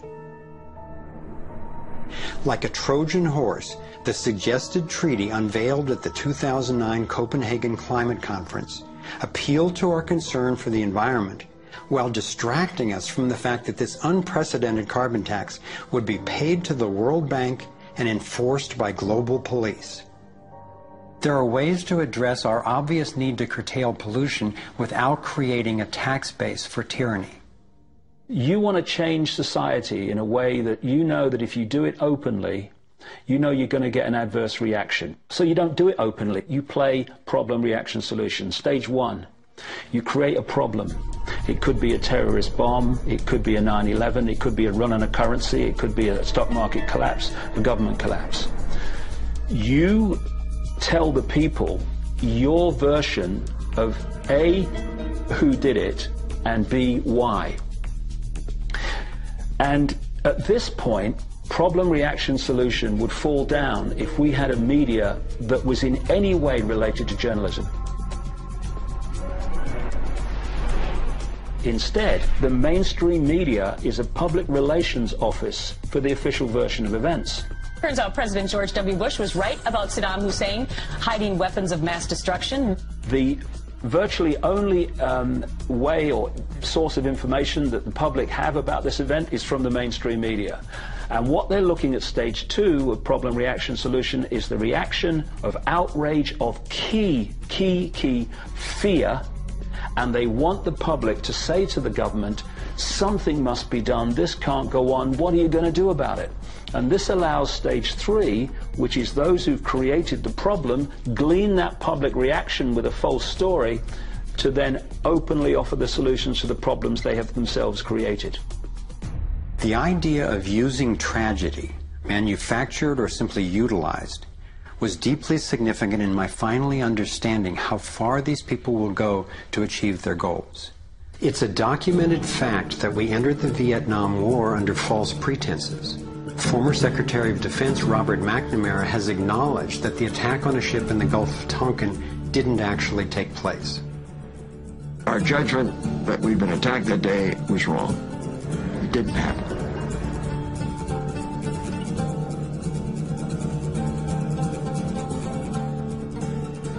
More recently, former President Bush used non-existent weapons of mass destruction as a pretext for invading Iraq. Tactics like this are sometimes referred to as false flag operations. An increasing number of people believe that 9/11 was a false flag operation by the global elite in order to set the stage for taking over Middle East oil and dismantling U.S. constitutional protections. There are lives in the balance. There are people under fire. There are children at the cannon. There is blood on the wire. There is blood on the wire. There is blood on the wire. There is... Most of what's needed for a police state is actually already in place. Right now in America, any of us can be imprisoned without warning or due cause, and we can be kidnapped, tortured, and assassinated illegally if the government decides what we are doing is a threat to their plan. All they have to do is name us as a suspect in their so-called war on terror. We're being watched more and more. In 2010, there were 30 million surveillance cameras recording us in the U.S. alone. When we demonstrate, we're now relegated to what are euphemistically called free speech zones. Zones for free speech?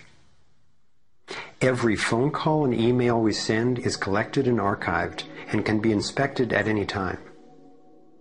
Our driver's licenses and passports have computer chips implanted in them to track our every move.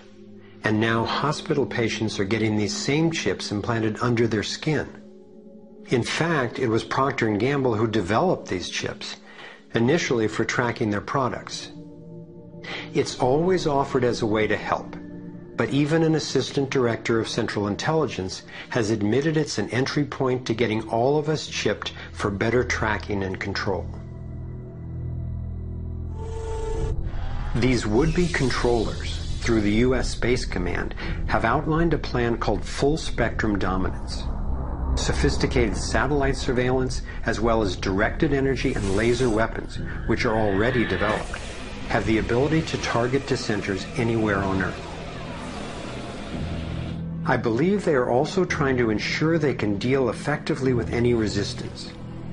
FEMA containment camps and railroad cars with shackles have been recently constructed or refurbished all over the United States for use in what officials call times of pandemic or civil unrest.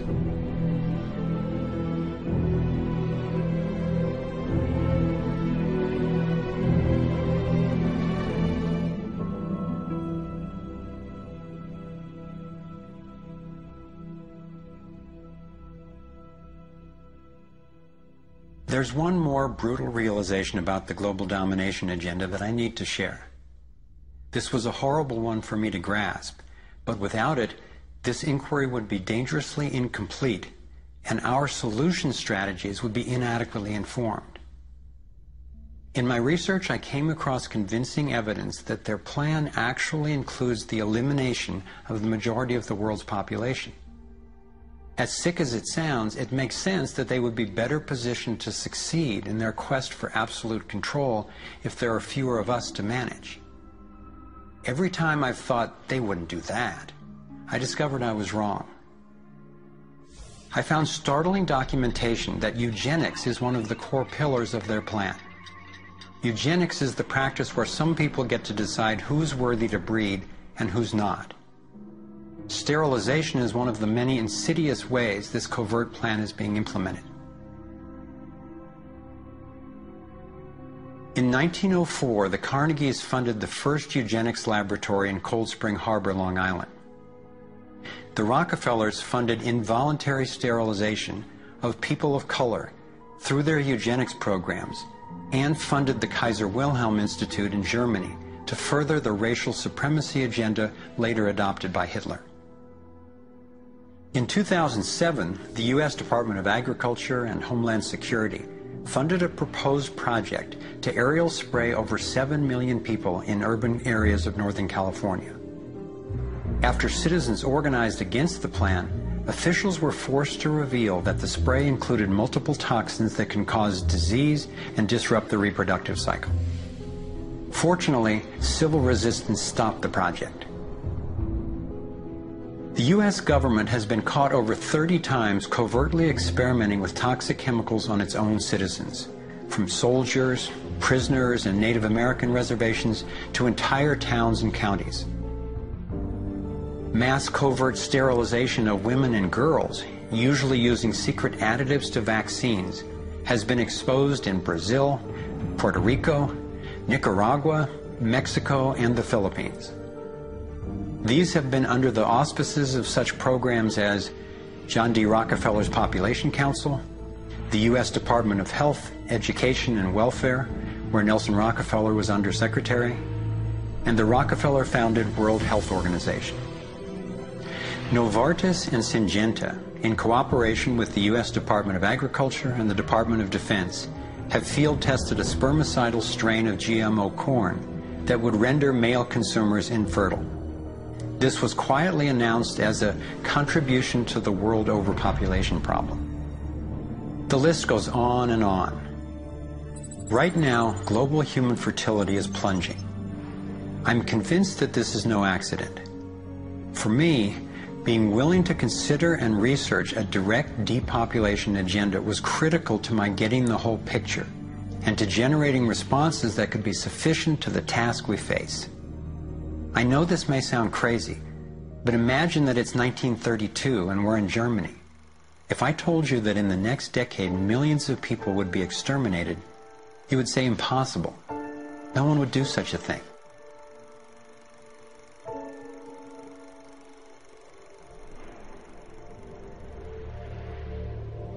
This is what depopulation looks like today. I'm convinced that I'm not overstating the case. Could I be wrong? Perhaps. But what if I'm not? We are at a critical fork in the road in human evolution. One road is leading toward tyranny and possible self-destruction. The other would lead us to a peaceful, healthy civilization based on honoring the rights and freedom of every single person on the planet.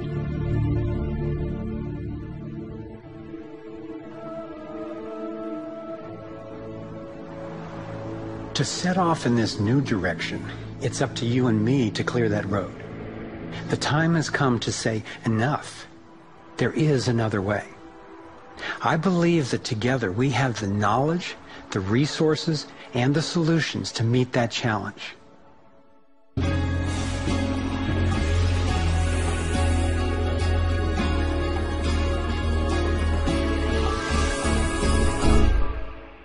I see this process as nothing less than a struggle for the soul of humanity.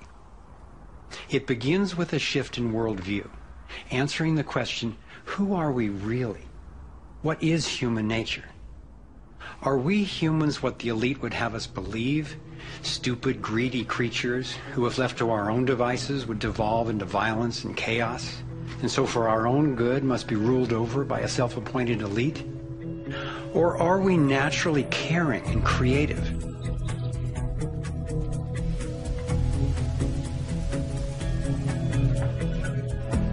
I believe when people are healthy and have what we need to survive, we can create a world based on integrity, freedom, and compassion. a world where everyone can thrive.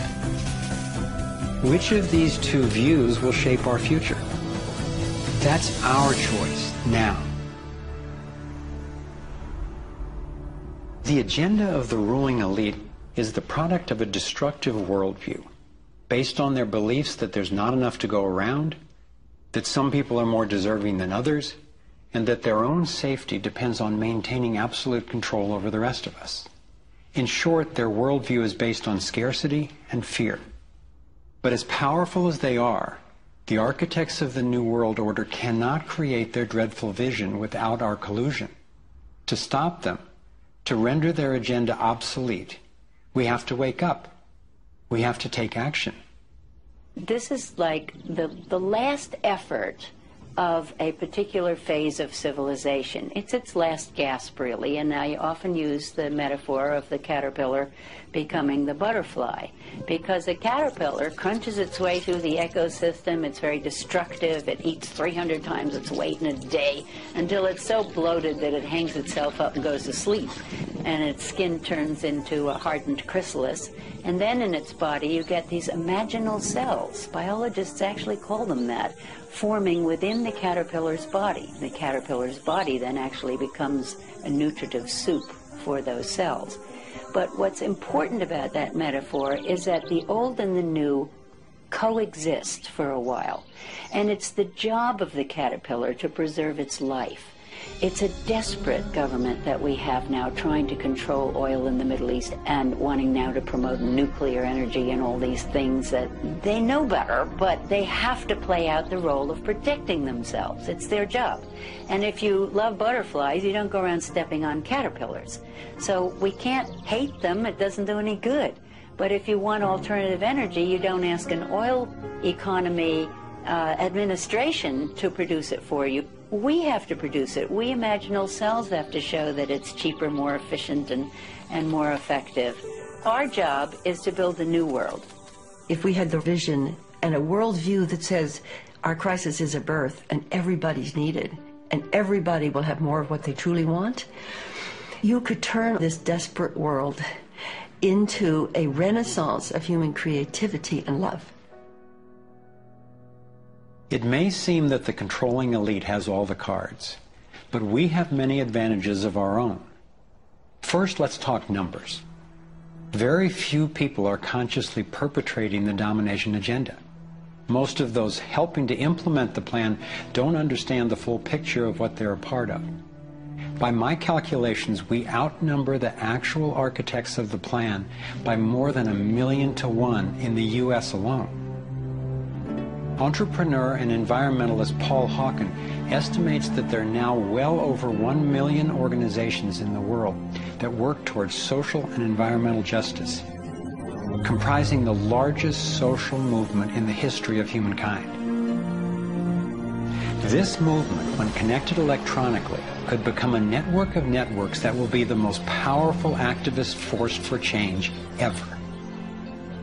If you look at the people who are involved with restoring this earth and stopping the damage and resisting the depredation and nurturing change and reimagining what it means to be a human being, and you're not optimistic, then you might want to get your heart checked, because there is an extraordinary, beautiful, gorgeous, fierce group of people in this world who are taking this on.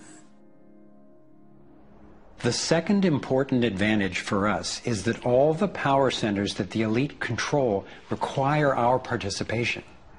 If enough of us withdraw our support, their plan can't work.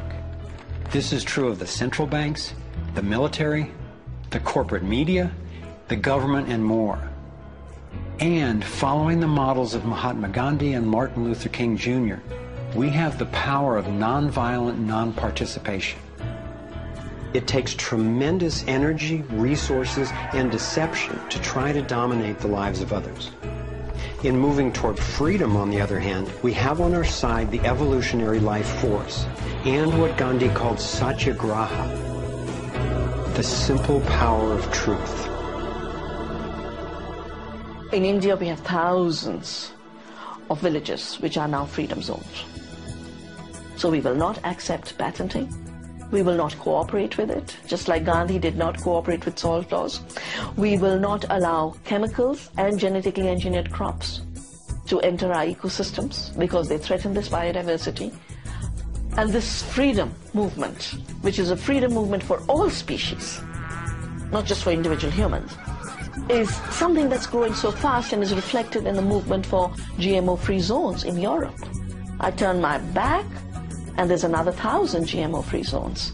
90% of Italy, 90% of Austria. The freedom zones around the seed, around food, are creating massive shifts. In Bolivia, a grassroots movement took to the streets, relentlessly banging pots and pans, and eventually stopped the foreign corporate takeover of their water resources. Though very little is shown by the corporate media, there are countless success stories going on every day all over the world.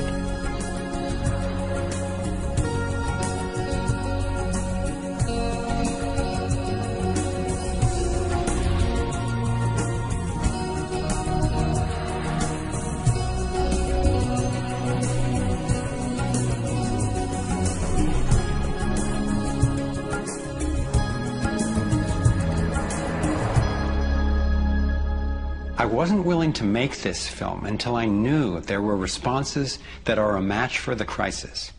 And now the power of the internet enables us to share the breadth and the depth of this research.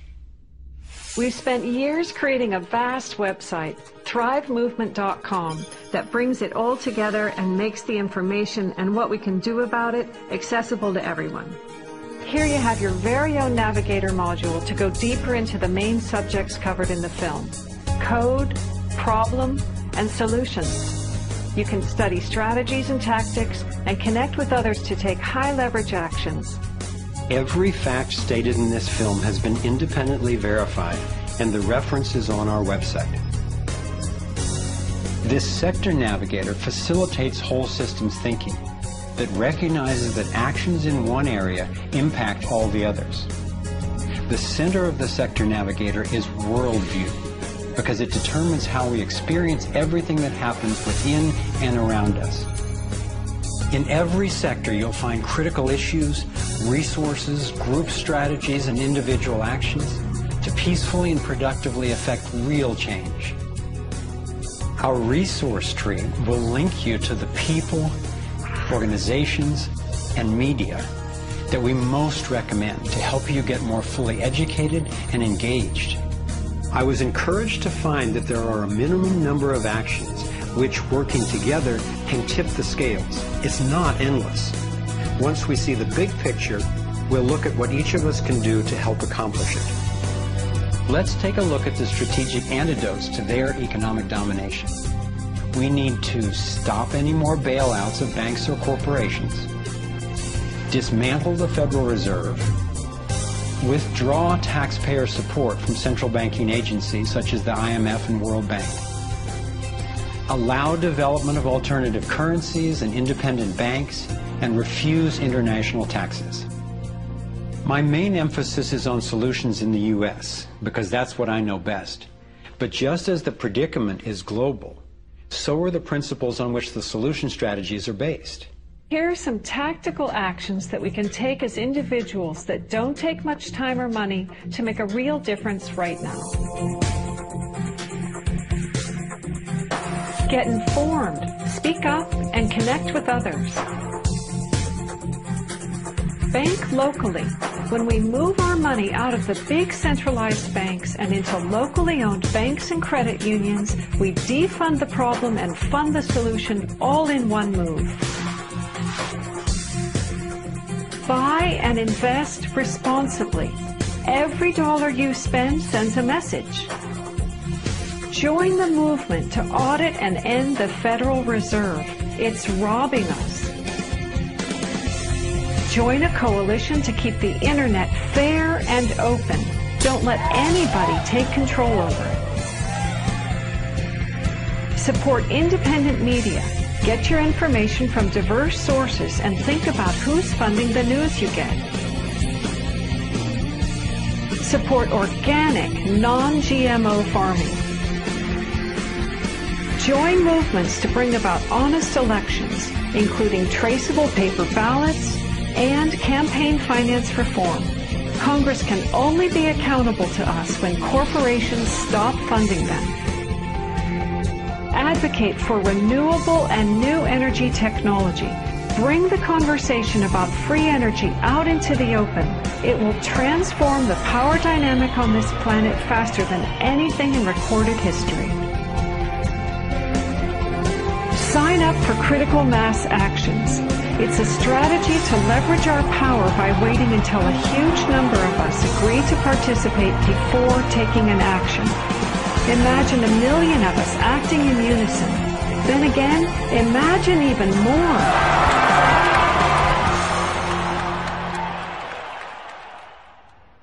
I've been inspired by how many grounded solutions and real-life problem solvers there actually are. Aquila Sharils is one person whose work especially touched me. He helped broker a gang truce between the Crips and Bloods.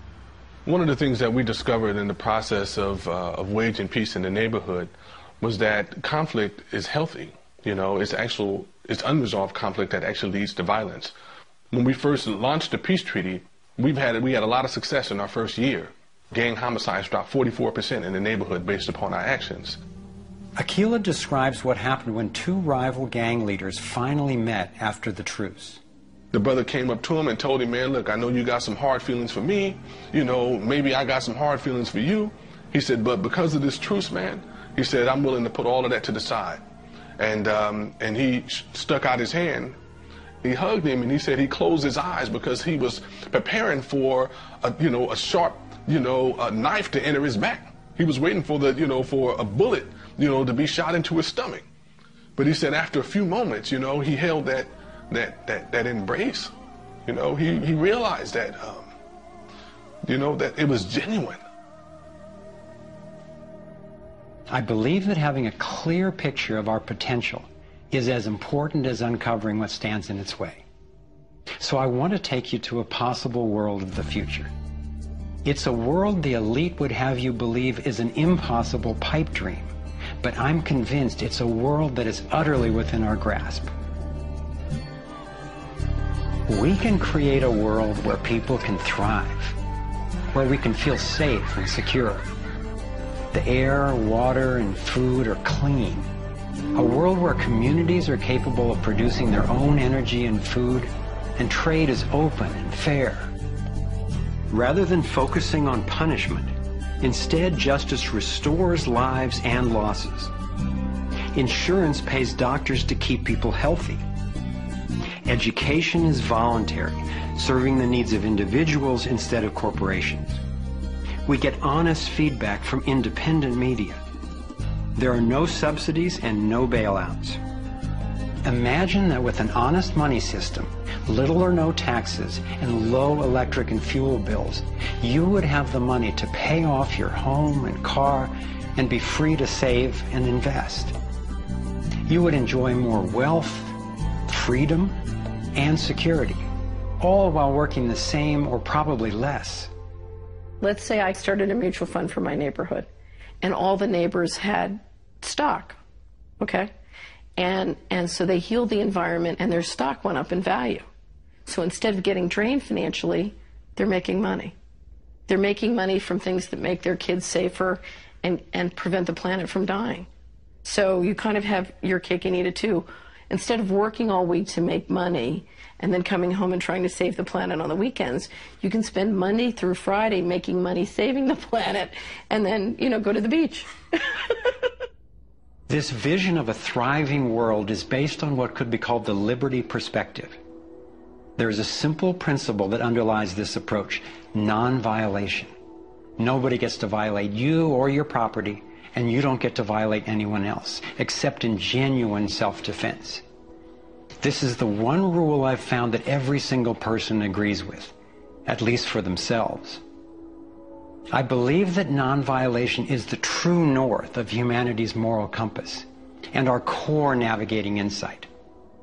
This insight can guide us and protect each and every individual as we set up voluntary, self-sustaining systems. It is a way of living that I can stand for wholeheartedly and without reservation. I've been profoundly influenced by the work of Austrian economist Ludwig von Mises, who developed a whole philosophy and economic system based on the core ethic of non-aggression. Motivated by having witnessed the ravages of communism and fascism in Europe, he committed his life to finding a just way. He recognized that those systems, as well as socialism and even democracy, wrongly assume the rights of the collective, or the group, to be more important than those of the individual. I had always gone along with the view that more people will thrive if we consider the group's needs above the individual's. But when I took a closer look, I found it doesn't really work that way. In the name of what's best for the group, governments have been responsible for most of the war, death, and destruction on the planet. More than 200 million individuals were killed in the 20th century alone. So how would applying the principle of non-violation change this dynamic? It would take us from incremental change of a fundamentally flawed system to a complete transformation where not just some, or even the majority, but everyone could truly have the opportunity to thrive.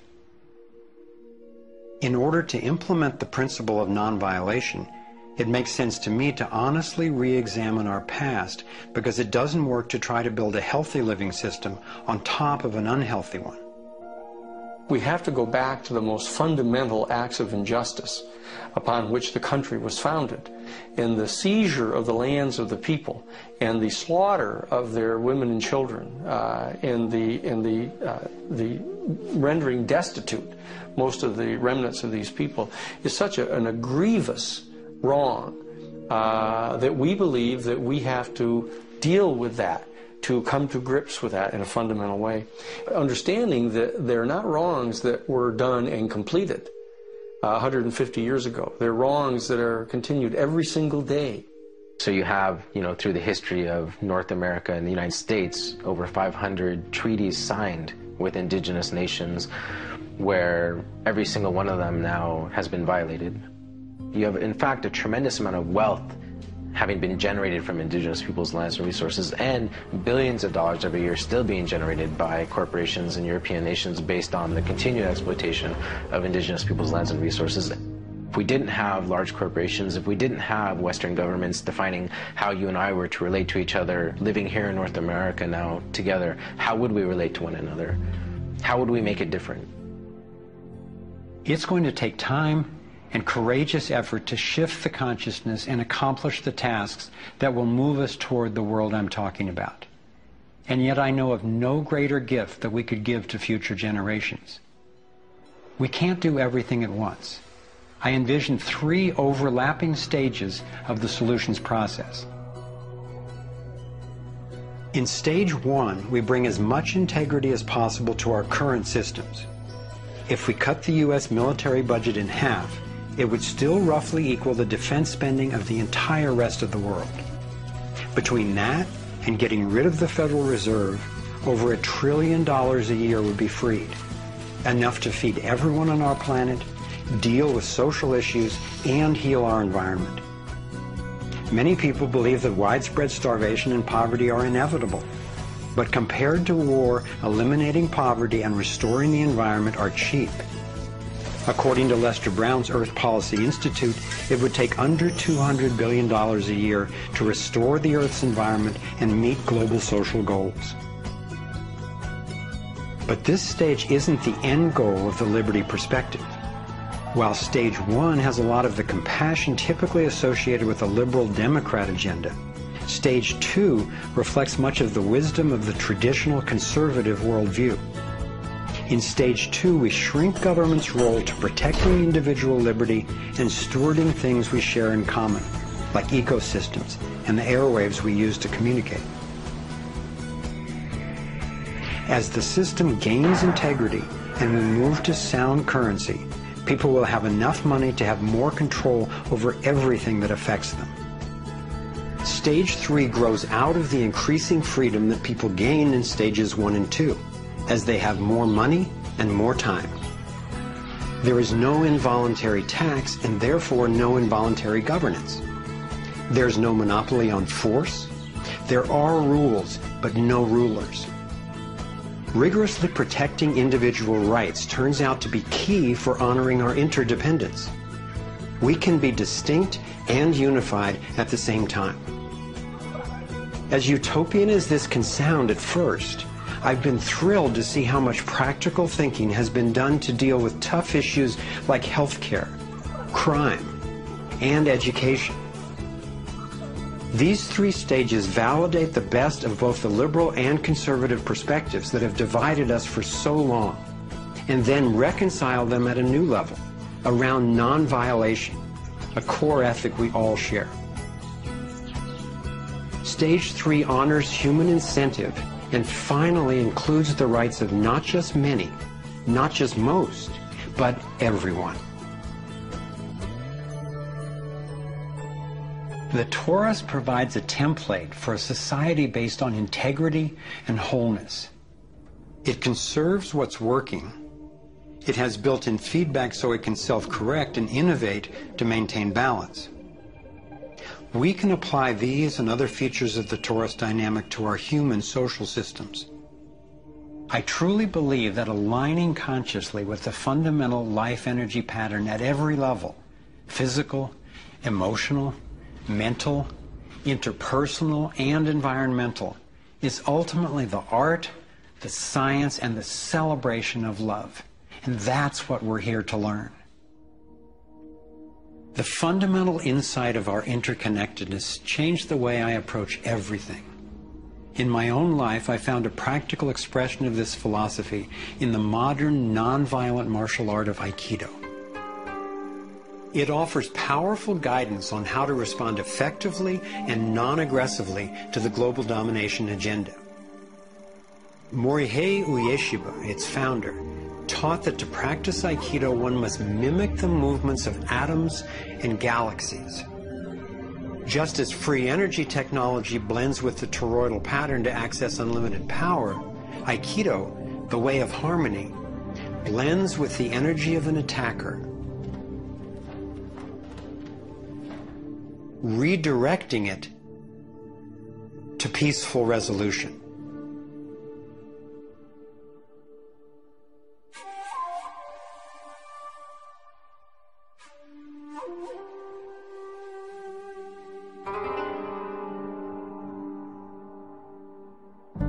Gandhi and King applied these principles of non-aggressive power at the economic and social levels. If we respond with violence to the domination agenda, other than in self-defense, it would only continue the old us versus them paradigm and provide an excuse for even more police state measures. I believe that it's essential, both morally and strategically, that we take the path of non-aggression. There is another aspect of the Torus that has profound implications for how we can respond to the challenges before us. It is the absolute stillness, the 0 point, that lies at the center of each toroidal system. I believe that you and I, as well as every other being, are Torus energy fields, centered by stillness and each connected to one another and to the boundless consciousness of a living universe. As much as I benefit from the experience of others, as highlighted here with the Navigating Insights, and as valuable as daily feedback is about what's really going on in the world, as we see with the vitals, I've come to recognize that our primary compass is our own inner guidance. As we learn to quiet the noise and amplify the inner signal, we can better hear the voice that naturally knows and offers wise direction. We have an entire inner life, a vibrant and lively inner life that is truly the navigator of the path that we take on the outside. If your inner life is the driver of how you show up in the world, it makes sense that if you want to have anything to do with where you're going, that you have to be in relationship to that inner life. You have to be in relationship to the driver. As we develop increased relationship to who's in the driver's seat, what happens is there is a synergy. It's a symbiotic relationship, that our inner lives are actually able to be more in tandem with where we're choosing to go, and we're able to get there. We're not nearly as insignificant in our impact as we think we are. In order to heal the world, we have to start telling a different story to ourselves. We have to start engaging in a different story with others. It's a collective story that manifests as the world. Humanity is now in a very interesting evolutionary phase in which we move from hostile, aggressive competition, which is the nature of young species, into a more mature mode of cooperation, collaboration. There's no question in this country that money, that capital is being increasingly concentrated in the hands of a few. And those who are so powerful are concentrating it further. But there is a force that's more powerful, and that's the power of the people. When we look at the crises now, it is so easy to fall out of love with life. It is so easy to get pessimistic and desperate. But from my perspective, the crisis has matured to the point of being on the threshold of mass awakening, and that feeling inside me gives me the vitality to know that no matter how small what I'm doing looks to me in the face of these huge problems, that the impulse of evolution is not small. And when it's in everybody who's waking up, it's huge. And as more and more of us are waking up, linking up, and daring to speak up, the scheme for global domination is being exposed. And we're discovering solutions that can create the world we yearn for and deserve. Again and again throughout history, when people have recognized tyranny rearing its cruel head, they've come together and stood up for liberty. I am confident humankind will look back on this period and be proud that when we saw, we acted. Thank you for coming on this journey with us. I'm convinced we have what it takes to thrive. Let's make it happen.